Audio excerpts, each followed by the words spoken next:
बेटों की माँ महारानी और बेटियों की माँ नौकरानी होती है। रमा एक दिन अपनी जेठानी कमला से मिलने गई तो उसने देखा उसकी जेठानी किचन में खाना बना रही थी। उन्हें खाना बनाते देखकर रमा आश्चर्य से बोली, दीदी, दो दो बहू के होते हुए भी आप खाना क्यों बना रही हैं? आपकी बहू कहाँ है?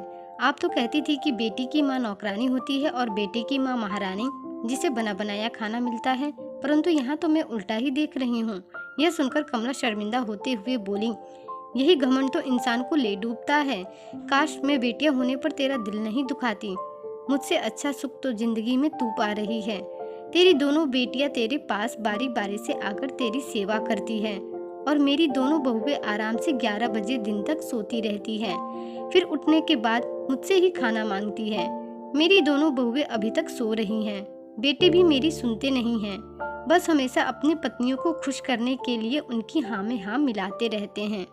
जेठानी की बात सुनकर रमा के चेहरे पर मुस्कान आ गई। दरअसल शादी के कुछ साल बाद जब रमा दूसरी बेटी के जन्म के बाद उसे अपने सीने से लगाकर दूध पिलाकर सुला रही थी, तभी उसकी आंख लग गई। तब उसे सोता हुआ जानकर उसकी जेठानी, जो दो बेटों की माँ थी, उसे ताना देते हुए बोली, दो दो बेटियों की माँ होकर सोना ठीक नहीं है, क्योंकि बेटियों की माँ को तो वैसे भी पूरी जिंदगी काम करना पड़ता है। जल्दी से खाना बना दो, नहीं तो खाने में देर हो जाएगी।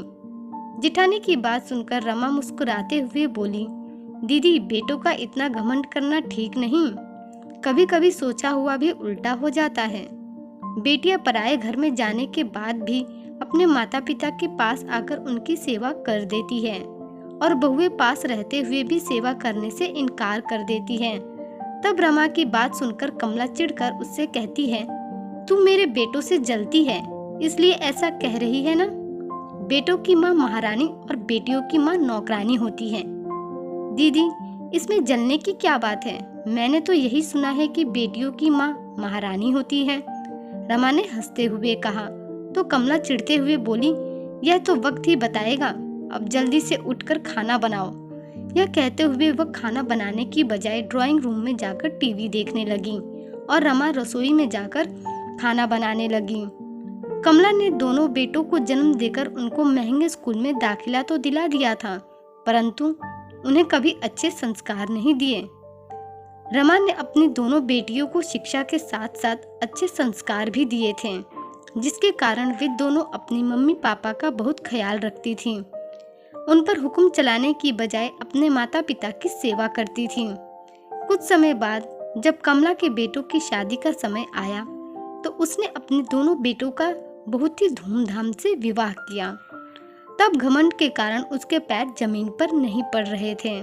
उसे लगा कहीं देवरानी को बहुओं की हाथ की बनी बनाई रोटी खाने को न मिल जाए, इसलिए उसने बहुओं के आने के तुरंत बाद रमा से अलग रहने का फैसला कर लिया और रमा को दूध में से मक्खी की तरह निकालकर फेंक दिया। उस वक्त कमला का व्यवहार देखकर रमा का दिल बहुत दुखी हुआ था, लेकिन तब रमा की बड़ी बेटी ने उसे समझाते हुए कहा, मम्मी जी, आप दुखी क्यों होती हो?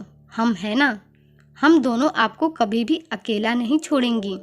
शादी के बाद भी हम बारी बारी से आकर आपकी सेवा जरूर करेंगी।